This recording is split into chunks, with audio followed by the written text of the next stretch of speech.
예, 오후에 하나님 말씀. 자, 오늘 창세기 8장 이제 후반부를 살펴보겠습니다. 자, 이제 홍수가 이제 끝이 났고 이제 하나님께서는 노아와 그의 가족들에게 방주에서 나오라고 말씀하십니다. 이제 나오고 나면 이제 하나님께서는 이제 노아와 새로운 언약을 맺으시고 이제 그 노아로 하여금 이제 마침내 이제 새로운 세대를 더불어 새로운 세대를 다시 시작하려고 하신다. 여러분 그렇게 기억을 하시면 되겠습니다. 자, 창세기 8장 일단 우리 15절부터 19절을 한번 보겠습니다. 보십시오. 그러므로 하나님께서 노아에게 일러 말씀하시기를 너는 내 아내와 내 아들들과 내 아들들의 아내들과 함께 방주에서 나가서 너와 함께한 모든 육체의 생물들 즉 새와 가축과 땅 위에 기어다니는 모든 기는 것들을 이끌어내라.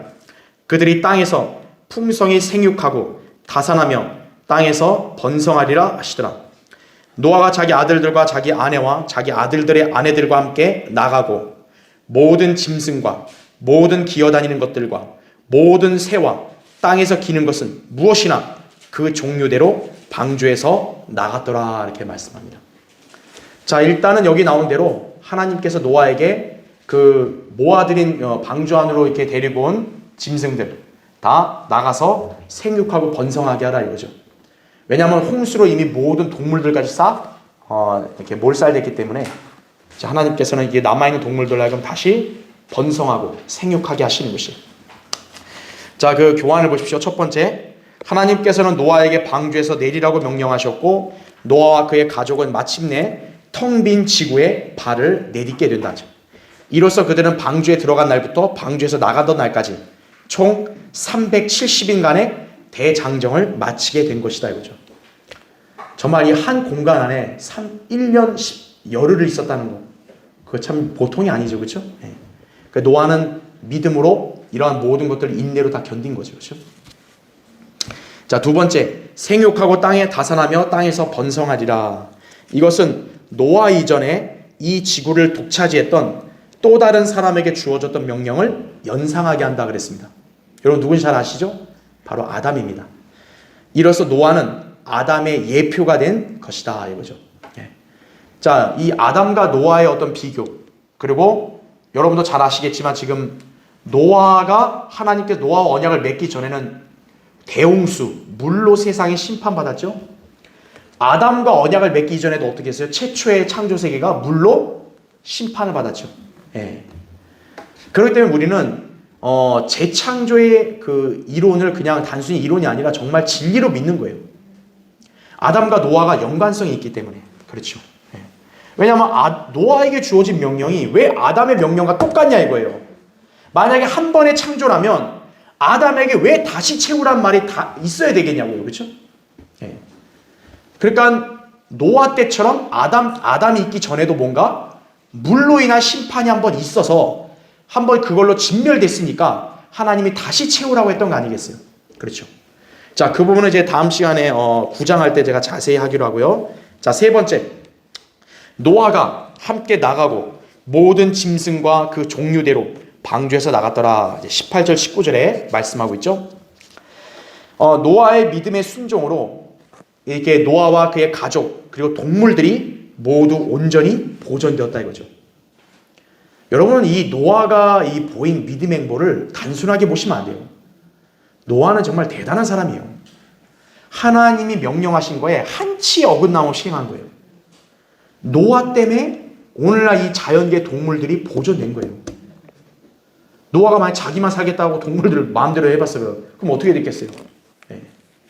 오늘날 이렇게 자연계 균형을 이루는 동물이 있을 수가 없죠, 그렇죠?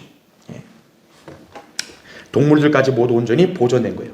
자, 밑에 괄호 1번 보십시오. 노아는 홍수 전부터 이미 하나님께서 인정하신 의인으로서 당대 악한 세상의 풍조를 따르지 않고 복음을 전파했다 이거죠. 예. 그러니까 여기서의 복음이라는 건 우리가 믿는 그 복음이 아니라 방주로 들어오라 이거죠, 그렇죠? 예. 그래서 노아는 심판으로부터 구원받았고 그의 경고를 듣지 않은 사람들은 모두 멸망한 것이다 이거죠. 예. 또 옛 세상을 아끼지 아니하셨으나 여덟 번째 사람인 의의 전파자 노아는 구원하시고 경건치 않은 자들의 세상에 홍수를 내리셨느니라. 베드로서 2장 5절 말씀이죠. 여러분 이 구절에서 한 가지 유념해 봐야 될 게 하나님은요, 악한 세상을 결코 아끼거나 아까워하지 않으시는 거예요. 그런데 사람에 대해서는 유념하시는 거예요. 그렇죠. 하나님은 옛 세상을 바로 그냥 진멸해도 되는데 바로 진멸하기 전에 노아를 유념해 보셨다는 거죠. 그러니까 하나님의 관점에서는요, 이 온 세상 그 어떤 것보다도 일단 사람의 혼이 중요한 거예요. 그 사람이 그래도 하나님을 두려워하는 의인이냐 이거예요.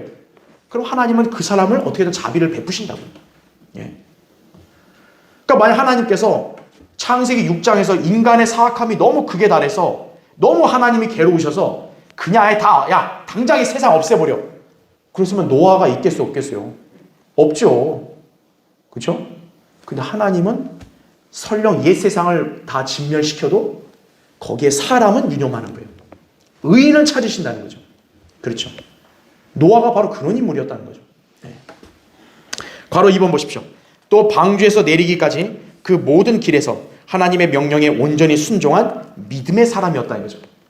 히브리서 11장 7절에 나온 대로 믿음으로 노아는 아직 보지 못한 일들에 대한 하나님의 경고하심을 받고 두려움으로 행하여 했죠. 그렇죠. 그러니까 노아의 이런 행위는 하나님의 그 경고를 두려움으로 믿었기 때문에 행위가 자연스럽게 나오는 거예요. 자, 영적인 교훈을 받자면 여러분도 정말로 믿음의 행실을 올바르게 하려면 하나님 말씀을 두려움으로 믿고 받아들이면 되는 거예요. 그러면 행동이 자연스럽게 나온다고요. 그런데 하나님 말씀을 여러분이 진지하게가 아니라 그냥 대충 받아들인다. 그러면 행위가 안 나오는 거예요, 그 사람은. 그걸 기억하셔야 돼요. 자, 노아는 두려움을 행했다. 그래서 방주를 예비함으로 자기 집안을 구원하였으니 그것을 통하여 세상을 정죄하고 믿음에 의한 의의 상속자가 되었느니라 이렇게 말씀하죠. 히브리서 11장 7절에 나온 대로. 네. 만약 노아까지 하나님이 다 죽였으면 어떻게 된 거예요? 더 이상 세상에 의인이 없는 거예요. 노아를 하나님이 그도 은혜로 남겨두셔서 의를 상속받는 사람들이 계속 이어지게 하셨다는 거죠. 네.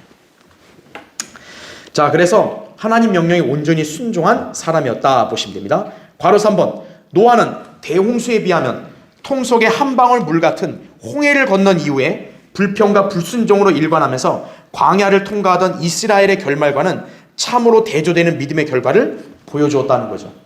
그렇죠? 여러분, 이스라엘 백성 어때요? 하나님은 홍해도 건너게 해주셨잖아요. 그런데도 어떤 거예요? 매사가 불평이야. 매사가 불만이고 매사가 분노 짜증이고 매사가 그냥 반역이에요, 그냥. 그렇죠? 네. 결국 어떻게 했습니까? 광야에서 그런 이스라엘은 죄다 죽었죠. 하지만 노아는 어때요? 그 지구 전체를 잠기게 한 그 물의 심판으로부터도 노아는 오히려 구원을 받았죠. 네. 순종하는 믿음을 가진 사람이냐, 불순종하고 하나님 말씀을 멸시하고 불평하는 사람이냐, 딱 그 결과는 확연히 갈라지는 것이에요. 네. 여기 있는 우리 모두는 노아처럼 온전히 순종하는 믿음의 사람이 돼야 되는 거예요. 네. 눈에 보이는 대로 가면 안 된다고요. 그렇죠? 만약에 노아가 여러분 눈에 보이는 대로 갔으면요, 노아 입장에서는 충분히 낙심하지 않았겠어요? 나 하나님이 하라는 대로 다 했습니다. 방주 다 짓고 동물들 다 모으고 하나님이 그걸 방주에 들어오라고 말해서 제가 그대로 전파했습니다. 근데 노아의 전파를 듣고 믿은 사람이 누구밖에 없어요? 자기 가족밖에 없어요. 그 당시 사람들은 노아가 전할 때 어떻게 본 거예요? 노아를 미쳤다, 너는 돌았다, 이렇게 봤겠죠. 무슨 이게 이 해가 뜨는 날씨에 무슨 장대비가 와서 뭐 지구가 물에 잠겨? 웃기는 소리 하고 있네. 그리고 또 어떤 사람은 그랬을지도 몰라요. 방주로 들어오면 야, 그 방주에 얼마 동안 있어야 되는데? 그럼 노아가 그걸 알았겠어요, 그 당시에? 모르잖아요. 그냥 방주로 들어와 이랬을 거 아니에요. 야, 말이 되는 소리냐? 들어갔으면 언제 나온다는 그런 게 있어야 될 거 아니야? 뭐 이렇게 빈정된 사람도 있을 거라고요. 그렇죠? 지금 현재 여러분의 그런 상태와 노아의 상태를 한번 비교해 보세요. 지금 우리도 세상에서 복음과 진리를 전할 때 많은 사람들이 어떻게 보면 우리의 믿음에 대해서 조롱하고 때로는 막 비아냥거리기도 하고 때로는 우리에 대해서 반대하기도 하잖아요. 우리는 그런 거 보면 막 쉽사리 막 낙심되고 막 위축되잖아요. 근데 우리보다 노아는 어떻다는 거예요? 그 당시에? 더 그런 게 심했다는 거죠. 왜? 우리는 그래도 같은 믿음의 식구들이라도 있지만 노아 때는 그런 게 있어 없어요? 없어요. 노아 가족 한 부류 대 전 세상과의 대치인 거예요. 그 굉장히 위축되지 않겠어요? 그 노아는 그래도 온전히 순종했다 이거죠. 그렇죠? 자, 괄호 4번. 결국 주님을 위해서 땅을 포기한 노아는 그 대가로 최소한 100배 이상 보상을 받은 것이다 이거죠. 이건 사실 노아가 지구에 그냥 땅에 나 여기 방주에 타기 싫고 여기 땅에 있을래요. 그럴 수도 있었을 거 아니에요. 하지만 그는 하나님 명령을 선택하고 땅에 사는 걸 포기했죠. 주님을 위해서 땅을 포기했죠. 결국 이후에는 어떻게 된 거예요? 100배 보상을 받은 거죠. 전 지구를 통치할 통치권을 받은 거죠. 그렇죠? 자, 이런 영적인 원리를 우리가 잘 알아야 됩니다. 예수님께서 이렇게 말씀하죠. 누구든지 내 이름을 위하여 집이나 형제나 자매나 아버지나 어머니나 아내나 자식이나 토지를 버린 사람은 100배로 받을 것이요 또 영생을 상속받으리라 이렇게 말씀하는 거죠. 마태복음 19장 29절이죠. 자, 노아는 어떻게 보면 이 말씀의 원리에 따라서 결국 복을 받은 거죠. 그렇죠? 자, 여러분 그렇게 기억하시면 됩니다. 자, 이제 20절부터 22절 보겠습니다. 노아가 주께 제단을 쌓고 모든 정결한 짐승과 모든 정결한 새 가운데서 취하여 제단에 번제를 드리더라. 주께서 그 향기를 맡으시고 주께서 그 마음속으로 말씀하시기를 내가 다시는 사람으로 인하여 땅을 저주하지 않으리니 이는 사람의 마음의 상상이 어려서부터 악함이라. 내가 다시는 내가 행한 것과 같이 살아있는 모든 것을 죽이지 아니하리라. 땅이 있는 동안에는 씨 뿌리는 시기와 추수하는 시기와 추위와 더위와 여름과 겨울과 낮과 밤이 그치지 아니하리라 하시더라 이렇게 말씀하고 있는 거죠. 그렇죠? 예. 자, 교환을 보세요. 이제 밑에 5번 밑에 첫 번째 방주에서 내린 노아가 제일 먼저 한 일은 홍수의 심판에서 구원해 주신 하나님께 아벨이 드렸던 것처럼 제단을 쌓고 주님께 정결한 짐승과 새 가운데서 취하여 감사의 제물을 드리는 일이었다 이거죠. 여러분 지금 여기 읽어서 알겠지만 20절에 노아가 바로 땅에서 내리자마자 뭐부터 한 거예요? 하나님께 제단을 쌓았다. 즉 하나님께 경배 드리려고 했다 이거죠. 예. 모든 인간들의 의무가 뭡니까? 하나님 앞에 먼저 감사와 경배를 드려야 되는 거예요. 예. 더군다나 구원받은 성도라면 당연한 거겠죠. 그렇죠? 자, 그 다음 페이지 보세요. 괄호 1번. 방주 안에 정결한 짐승들을 더 많이 드린 이유 중 하나는 정결한 짐승은 제물용으로 사용되기도 하기 때문이다 이거죠. 우리 지난번에 배웠던 그 기억을 되살려 보면 정결한 짐승은 7쌍, 그렇죠? 그냥 짐승은 2쌍이었잖아요. 그러니까 정결한 짐승을 왜 그만큼 많이 데려갔냐? 하나님 앞에 제사를 드리는, 그렇죠? 경배 드리는 데 있어서 이 정결한 짐승이 필요하기 때문에 그런 거죠. 자, 여기서 우리는 최초로 제단이라는 단어가 등장하는 걸 봅니다. 제단. 주님께 제단을 쌓았다. 물론 아벨도 그렇게 했지만 아벨 때는 제단이라는 단어는 없었어요. 근데 여기 노아 때는 어때요? 최초로 제단이란 말이 나옵니다.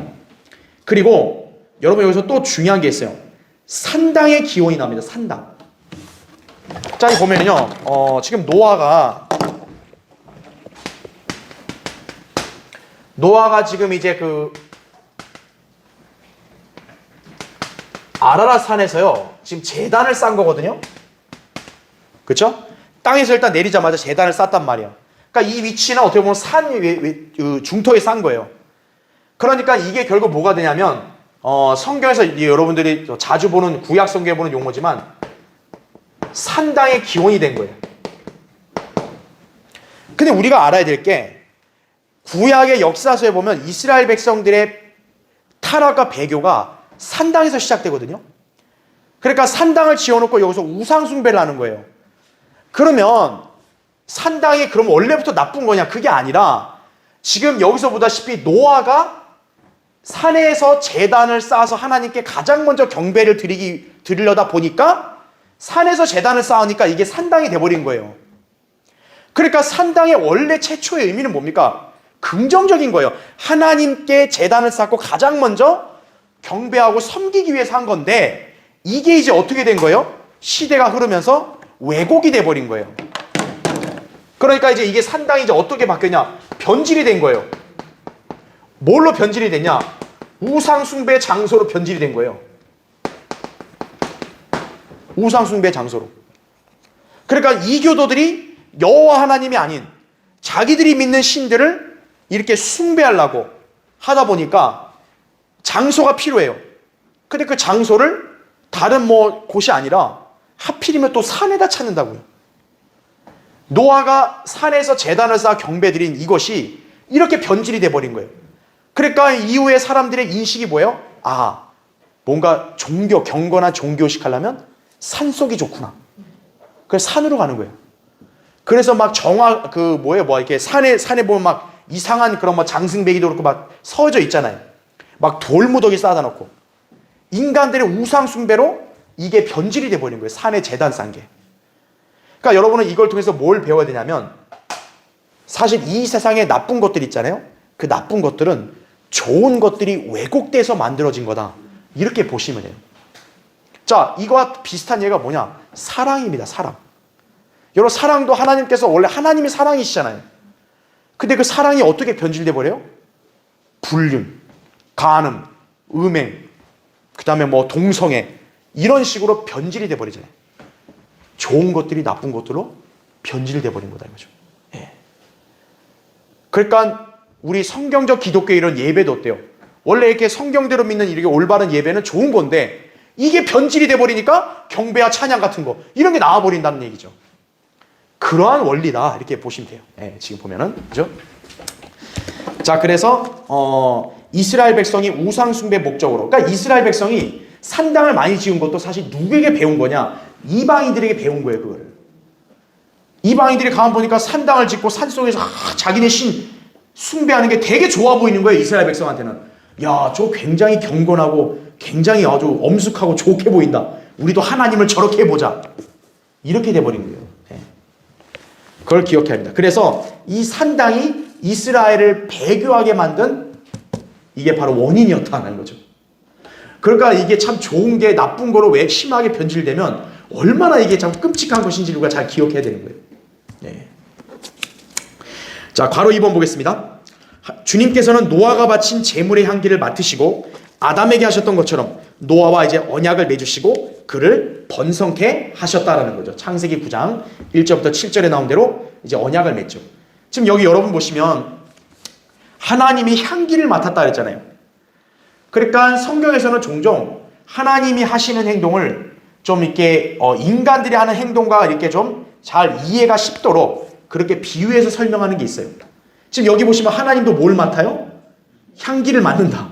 인간이 코로 향기를 맡듯이 그렇게 한다라는 표현을 썼잖아요. 그렇죠? 예. 그러니까 하나님은 막연한 신이 아니라는 거예요. 살아계신 인격을 가지신 실제하는 분이시다는 거죠.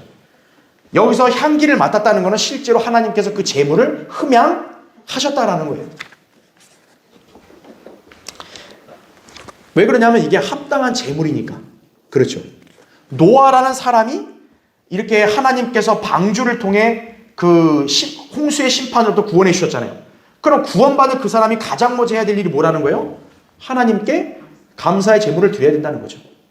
자, 이처럼 성도는 하나님께 마땅히 감사의 제물을 드려야 한다는 거예요.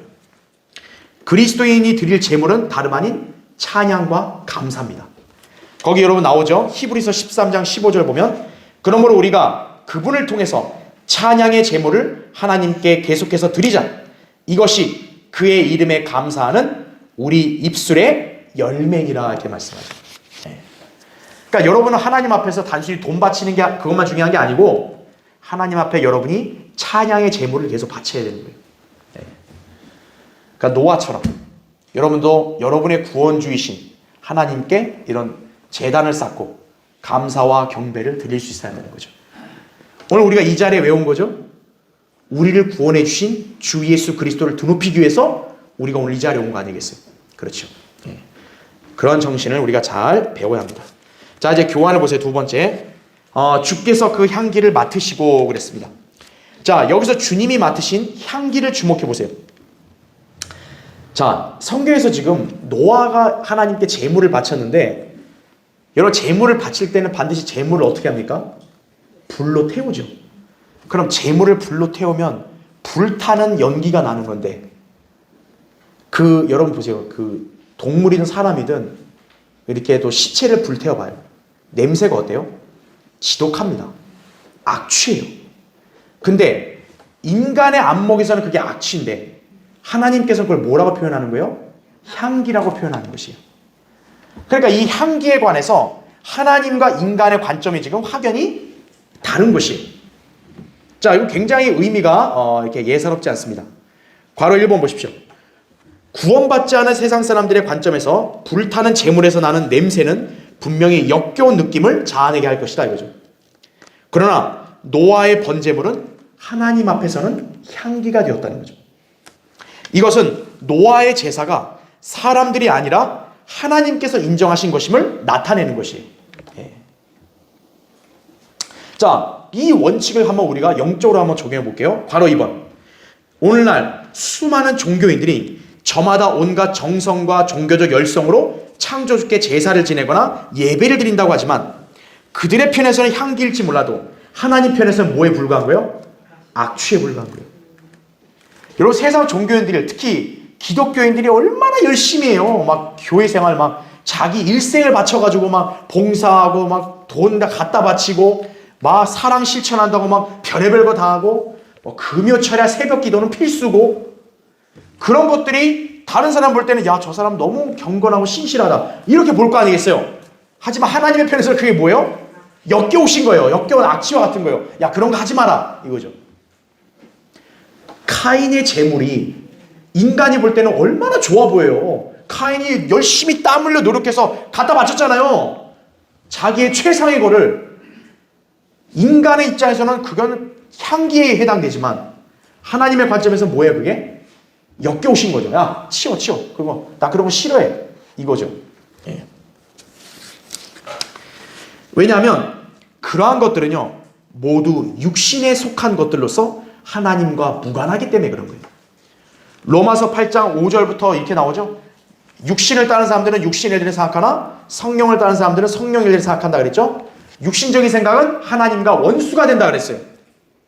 하나님의 법에 복종하지 않을 뿐만 아니라 실로 할 수도 없다고 로마서 8장 6, 7절에 말씀하고 있는 거예요. 그러므로 8절에는 육신 안에 있는 자들은 하나님을 기쁘시게 할 수 없느니라는 거죠. 이런 육신에 따른 일들을 하게 되면요, 세상 사람들은 그런 종교심에 감복하겠지만 하나님께서는 그런 거를 싫어하신다는 거예요. 인간들은 세상에서 인정받는 것을 향기로 여기죠. 그렇죠. 여러분 카톨릭이든 이렇게 조용한 개신교든 이런 데는 되게 좋아하잖아요, 세상이. 왜? 불교 좋아하잖아요. 왜? 아이고, 비판 안 하고 막 서로 사랑한다 그러고 막 이렇게 자비를 보인다 그러고. 그래서 좋아하는 거예요, 사람들이 불교를. 세상에서 인정받는 거죠. 그걸 향기로 여기는 거예요. 하지만 하나님의 관점에서 세상과 사람에게 인정받는 건 뭐와 똑같아요? 하나님 보시기에는 가증스럽다고 누가복음 16장 15절에 말씀하고 있는 것이죠. 네. 여러분, 오늘날 세상 교회들은 특징이 뭡니까? 세상으로부터 인정받으려고 그러죠. 아, 우리 교회는 이 지역사회 가장 좋은 교회예요. 우리는 세상과 소통하는 교회예요. 우리는 세상에다 뭘 이렇게 역할을 하는 교회예요. 그런 걸 내세우면서 인정받기를 원한단 말이에요. 그럼 세상이 볼 때 저 좋은 교회네? 이렇게 볼 수 있겠지만 하나님의 관점에서 뭡니까? 꼴 보기 싫은 거죠. 아, 싫어. 하나님과 원수가 되는 거죠. 야고보서 4장 4절에 나온 대로 세상과 친구가 되고자 하는 자는 하나님의 원수가 된다고 그렇게 말씀하셨죠. 괄호 3번 보세요. 반면 하나님께서 인정하시는 재물은 뭘까요? 오직 십자가에서 피 흘려 죽으신 예수 그리스도뿐이에요. 이사야 53장 10절부터 12절에 나온 대로 속죄 제물이 되셨죠. 예수 그리스도는. 그렇죠. 그렇기 때문에 우리의 죄와 악을 대신하여 십자가에서 피 흘려 죽으시고 희생하신 예수 그리스도를 내가 믿었다 이거죠. 그러면 하나님은 어때요? 그 믿음을 인정해 주시는 거죠. 하지만 세상은 어떤 거예요? 예수 그리스도 믿으면 구원받는다?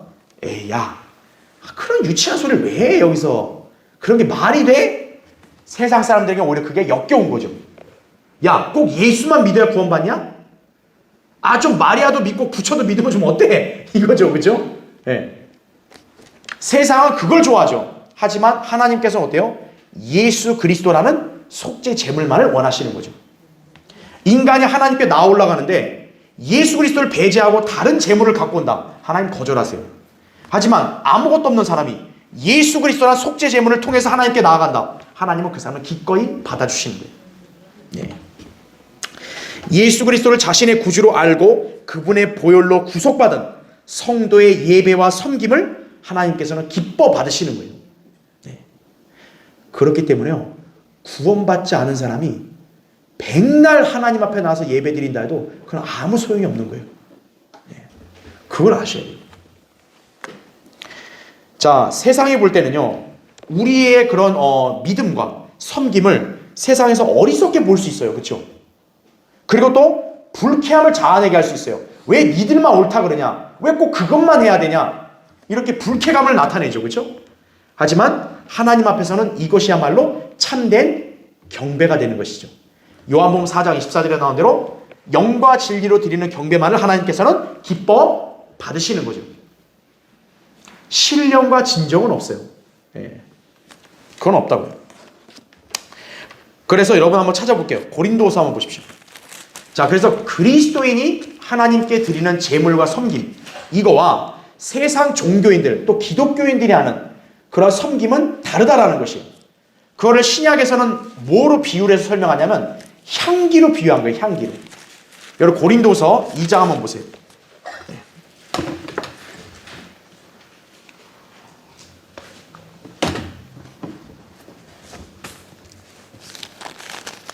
자, 고린도서 2장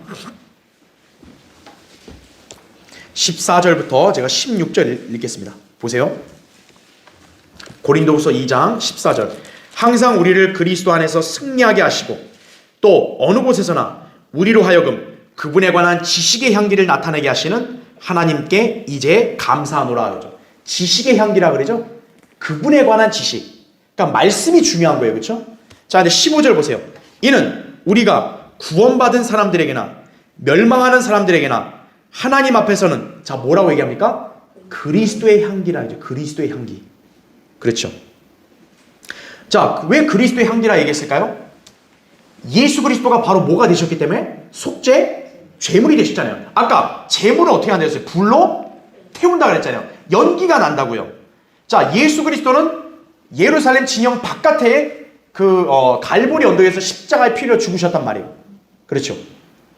그러면 그 속죄 제물을 그 제물을 알고 믿는 사람은 하나님 보실 때는 그리스도의 향기가 인정이 되고, 멸망하는 사람들에게도 역시 그리스도의 향기지만 그들에게는 그 향기가 뭐예요? 역겨운 거죠. 아우 냄새나, 아우 악취, 이거죠. 야, 뭔가 좀 정성과 뭔가 감격해주는 그런 거 없어? 그게 없다. 아, 예수 그리스도를 단순하게 나의 구주로 믿는다. 그게 구원이다. 아우 아우 싫어, 야 그런 거, 그런 얘기. 그게 이제 세상 사람들의 관점이고. 근데 반대로 우리는 뭐예요? 그게 우리에게는 아주 맡기 좋은 향기인 거죠. 하나님께서 어때요? 그 향기를 기뻐 받으시는 거죠. 그래서 여러분 그 16절 보세요. 정녕 이 사람들에게는 사망에 이르는 사망의 향기나 저 사람들에게는 생명에 이르는 생명의 향기라. 누가 이런 일들을 원만히 감당하겠느냐 이렇게 말씀하고 있죠. 그러니까 그리스도의 향기가 멸망하는 사람에게는 사망의 향기예요. 왜? 믿지 않으면 지옥 간다는 게 결정되니까. 하지만 믿는 우리에게는 뭐예요? 생명의 향기예요. 왜? 예수 그리스도를 통해 우리가 영생을 얻었음을 아니까. 그렇죠. 자, 그래서 여러분 이제 교환에 내려보세요. 그 괄호 4번 밑에 동그라미 1번 보세요. 괄호 4번 밑에 동그라미 1번. 신분상으로 볼 때 우리가 그리스도 안에 있을 때 하나님께서 십자가에서 제물이 되신 그리스도를 받으신 것이다. 그죠? 그래서 우리가 그리스도 안에 있고 그분의 죽으심의 일부분일 때 주님은 우리의 육신이 아닌 그리스도의 희생제가 내는 향기를 흠양하시는 것이다 이거죠. 이게 무슨 말이에요? 만일 우리도 우리 이 죄 있는 육신으로 하나님을 섬기려고 하면 하나님께서 거부하시지만, 우리가 육신으로 지금 섬기지만 사실 우리 안에 계신 성령님을 따라 주님을 섬기게 되면 어떻게 돼요? 하나님께서는 받아주시는 거예요. 왜? 나라고 하는 육신을 하나님이 좋아서 그런 게 아니라 내 안에 계신 예수 그리스도, 그분 때문에 우리의 섬김과 경배를 받아주신다라는 걸 지금 말씀하는 거예요. 예. 그리스도의 희생제가 내는 냄새는 뭡니까? 세상 사람에게는 악취고 사망에 이르는 거지만 하나님께는 향기다라는 거죠. 자, 동그라미 2번 보세요. 그럼 실제적으로 그리스도인이 세상의 풍조에 편승하지 않고 진리를 따라 행하며 죄를 거슬러 싸울 때 우리는 세상의 관점에서는 사망의 향기가 되나 주님께는 생명의 향기가 된다. 이에 주님은 우리에게서 좋은 냄새를 맡으시는 것이다 이거죠. 자, 이게 무슨 말입니까? 여러분이 예수 그리스도를 위해서 하나님 말씀대로 믿고 실행하는 삶을 살게 되면 세상은 오히려 그게 안 입고 온 거예요. 무슨 쟤 무슨 기독교 광신자 아니야? 이런 식으로. 세상은 그걸 우리를 안 입고 보지만 하나님께서 어떤 거예요? 그거를 오히려 기뻐하신다라는 거죠. 예. 자, 예수 그리스도도 분명 우리를 위해서 세상으로부터 그렇게 멸시받으시고 고난받으셨잖아요. 그러면 그분을 믿는 우리 성도들도 어때야 돼요? 그분과 같이 그런 고난에 동참을 해야 된다라는 거죠. 그래야 어떻게 된 거예요? 우리가 고난을 감당하면서 주님을 섬기는 그 믿음의 생활이 하나님을 기쁘시게 할 수 있다는 거죠. 예. 그러니까 주님은 우리에게 그거를 원하시는 거예요. 자, 동그라미 3번 보세요. 예컨대 세상에 나가 복음을 전하면 사람들이 볼 때 거북하고 이상하게 느끼지만 하나님과 성도들 앞에서는 매우 아름답게 보이는 법이다 이거죠. 그래서 생각해 보세요. 우리가 거리에서 복음을 전하고 있단 말이에요.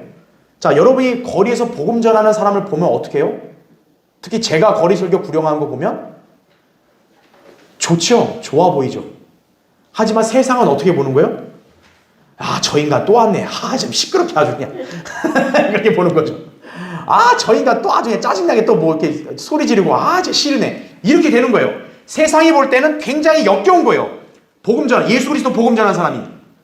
하지만 하나님과 또 하나님 믿는 구원받은 성도들이 볼 때는 그게 아름다워 보이는 거죠. 네. 바로 그 차이를 말하는 거예요. 또한 세상에 인정받는 배교한 교회들이 드리는 그 다음 페이지요. 경배와 찬양과 같은 것은 세상이 볼 때 향기로 여기지만 하나님께는 악취에 불과하다죠. 그러나 바른 교회에서 드리는 참다운 경배의 냄새는 구원받은 사람들과 멸망하는 사람들에게 다르게 여겨지는 법이다 이거죠. 우리 교회가 만약 저 세상 교회처럼 막 기타 치고 막 드럼 치고 막 가요하면 세상은 오히려 좋아하지만 하나님께서는 보기 싫은 거죠. 근데 반면에 지금 현재 우리 교회가 하는 것처럼 이렇게 예배드린 모습은 세상이 볼 때 어떤 거예요? 지루하고 고리타분하고 한심하고 그렇게 보는 거예요, 세상이. 예. 하지만 진리를 아는 성도들은 이 예배가 아름답다고 우리 다 확신하잖아요, 그렇죠? 그게 이제 세상 사람과 하나님의 사람의 차이인 거예요. 그렇게 보시면 되는 거예요. 그러니까 그리스도의 향기, 우리 성도들이 그리스도의 향기를 품다 했을 때는 하나님께는 향이 되고 세상에는 어떻게 되는 거예요? 악취가 된다는 말이 바로 여기서 나오는 거예요. 예. 동그라미 4번. 따라서 예수 그리스도를 위한 일, 고난 등은 구원받지 않은 세상 사람들에게 사망의 악취, 곧 썩어가는 시체의 냄새처럼 역겹게 여긴다라는 거죠. 이것이 바로 우리가 세상으로부터 미움과 박해를 받는 이유다라는 거예요. 디모데서 3장 12절에 나온 대로 그리스도 예수 안에서 경건하게 살고자 하는 모든 사람은 어떻게 돼요? 박해를 받을 것이라. 또 예수님이 그랬죠. 세상이 너희를 미워하면 너희를 미워하기 전에 나를 미워한 것임을 알라 그랬죠.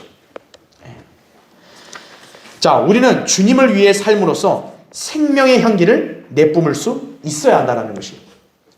자, 밑에 괄호 5번 보십시오. 결국 하나님의 관점과 세상의 반응은 늘 정반대 행보를 보이는 법이다 이거죠. 그래서요, 하나님과 세상은요, 어떤 형태로도 일치될 수가 있는 게 없어요.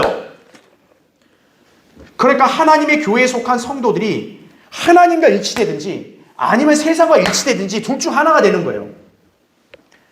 하나님과 세상 사이에 교집합으로 있을 수 없다고요. 네. 그걸 기억해야 합니다. 그래서 거기 보세요. 잠언 29장 27절에 이렇게 나옵니다. 불의한 사람은 의인에게 가증하고 정직하게 행하는 자는 악인에게 가증하니라 이렇게 말씀하죠. 잠언 29장 27절에. 자, 우리 의인들이 볼 때는 불의한 게 가증스럽게 보이죠. 하지만 저 세상 죄인들의 입장에서 어때요? 정직하게 성경대로 행하는 게 가증스러워 보이는 거죠. 네. 그러니까 그런 정반대의 위치를 이렇게 따른다. 이렇게 여러분이 기억을 하시면 되겠습니다. 자, 그래서 여기 향기를 한번 정리를 해볼게요. 자, 지금 노아의 제물에 하나님이 향기를 맡으셨다라고 했어요.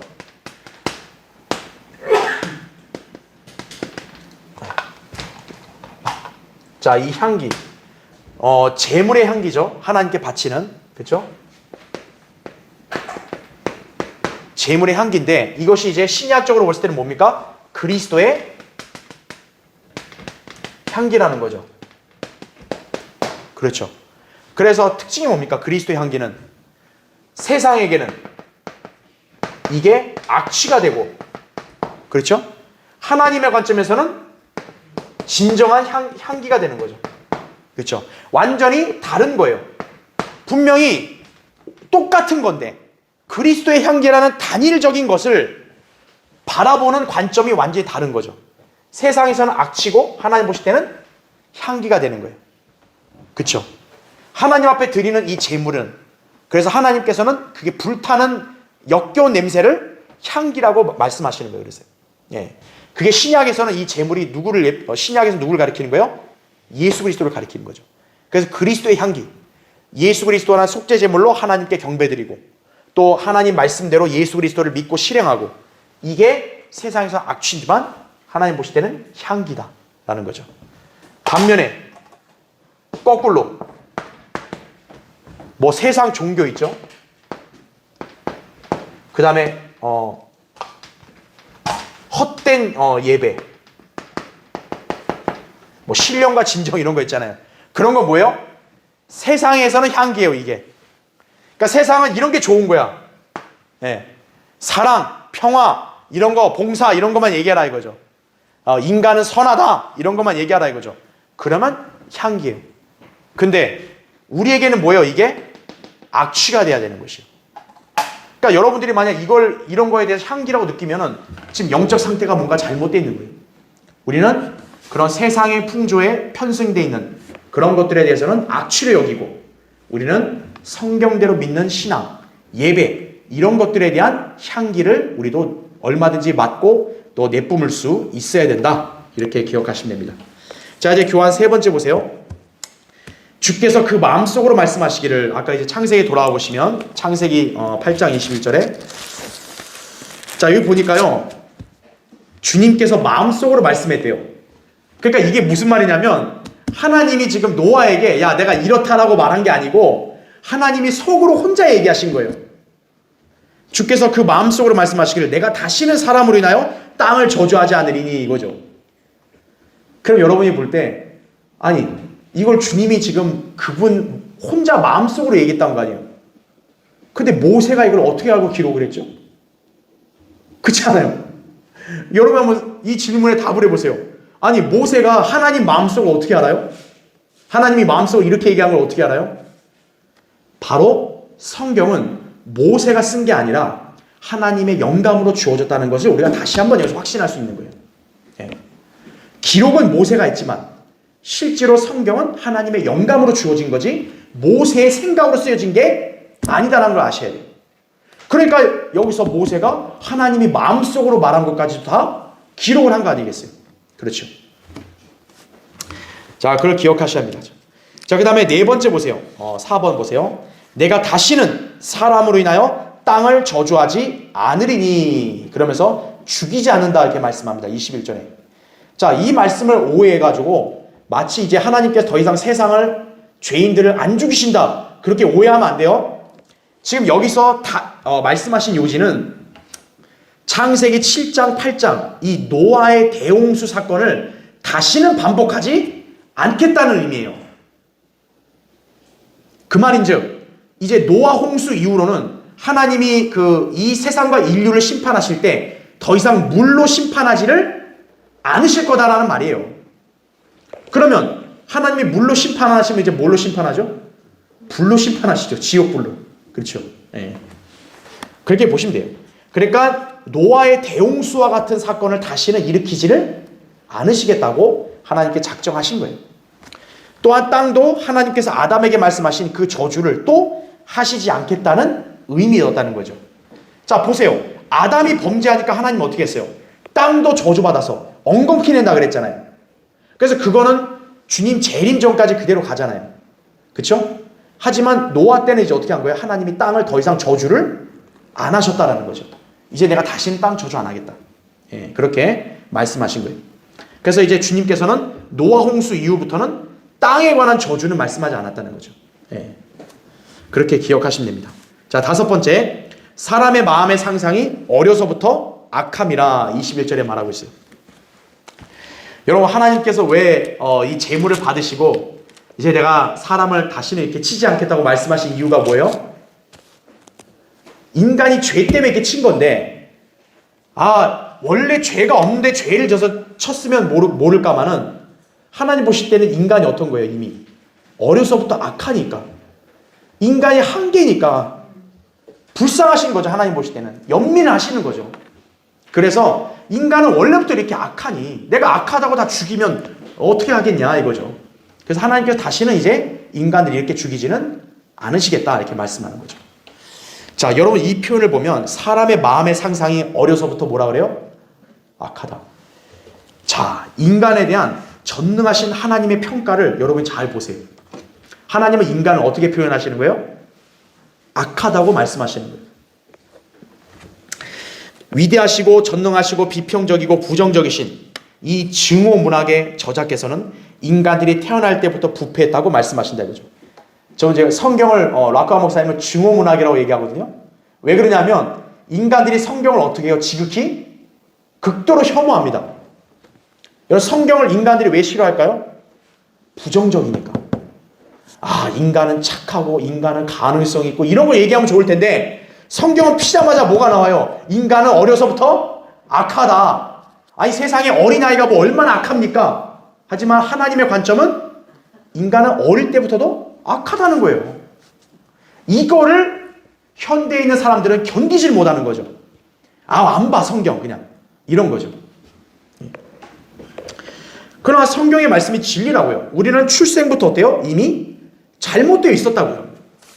그 밑에 보세요. 괄호 1번. 현대 교육과 심리학이나 철학 등은 성경의 이 같은 하나님의 생각에 강한 거부감을 드러내요. 현대인들은 성경에서 말씀하는 악이나 죄 등을 어떻게든 무시하려고 합니다.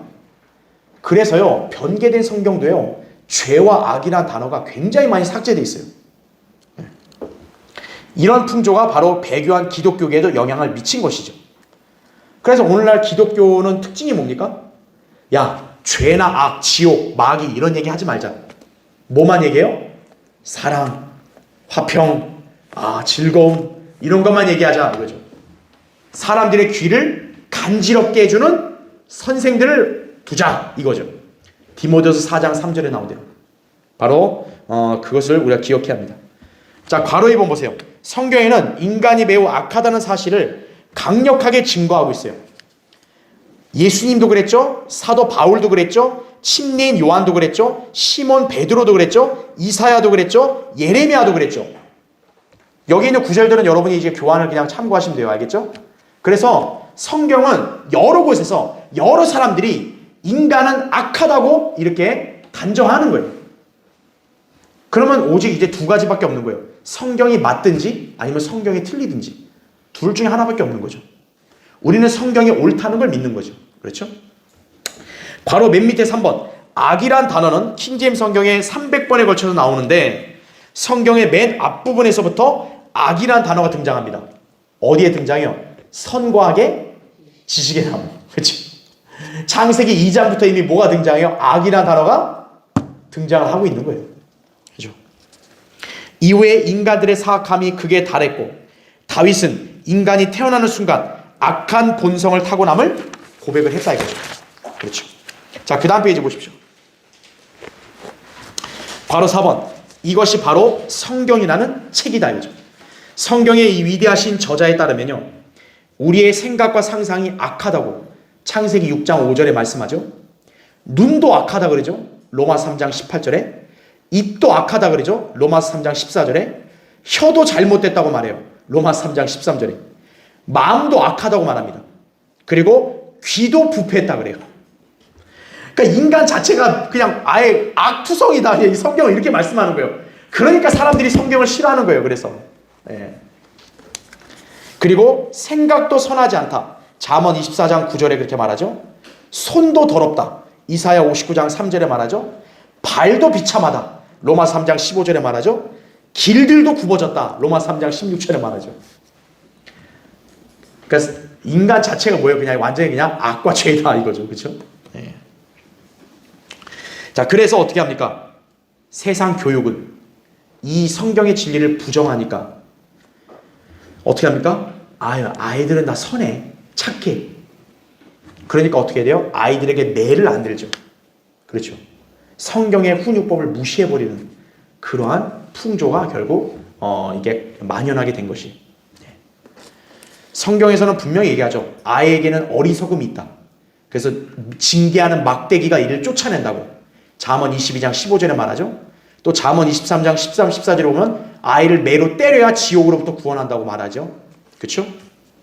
잠언 22장 6절에도 아이들이 마땅히 가야 할 길로 훈육하라고 그렇게 말씀하고 있죠. 그렇죠. 네. 그렇기 때문에요. 인간의 이 본성의 악한 거는요. 그 어떤 것으로도 바꿀 수 없어요. 오직 한 가지 방법밖에 없어요. 여러분 잘 아시죠? 한 가지 방법이 뭐예요? 바로 영이 거듭나는 것밖에 없는 거예요. 그래서 예수님께서는 너희는 거듭나야만 한다라고 이렇게 말씀하신 거예요. 요한복음 3장 7절에. 네. 거듭나지 않게 되면 인간의 악함은 더 이상 해결이 안 돼요. 그걸 기억하셔야 돼요. 자, 마지막 6번째 보세요. 씨 뿌리는 시기, 추수하는 시기, 추위, 더위, 여름, 겨울, 낮, 밤. 22절에 이렇게 말씀이 나죠. 자, 여기서 태양과 달이 존재하는 목적인 계절에 관한 첫 번째 언급이 나옵니다. 첫 번째 언급. 여러분, 하나님께서 넷째 날에 태양과 달을 창조하신 목적이 뭐였어요? 징조와 계절과 날짜를 알게 한다 그랬잖아요. 그렇죠. 그런데 여기 보니까 노아의 홍수가 일어난 이후에 이제 어떻게 된 거예요? 계절의 변화가 뚜렷하게 나타난 거예요. 그래서 씨 뿌리는 시기는 봄을 말하고요. 그 다음에 추수하는 시기는 어느 계절이에요? 가을이죠. 그 다음에 여기 나온 대로 여름도 있죠. 겨울도 있죠. 사계절이 이제 뚜렷하게 나타난 거예요. 노아의 홍수 이후부터. 그리고 추위와 더위, 낮과 밤 이런 분명한 구분도 어때요? 노아의 홍수 이후부터 이제 확실하게 나온 거죠. 그러니까 노아의 홍수는 이런 자연의 어떤 기상현상, 그것도 그런 기후 이런 것들의 변동을 가져왔던 것이다. 여러분 그렇게 기억을 하시면 됩니다.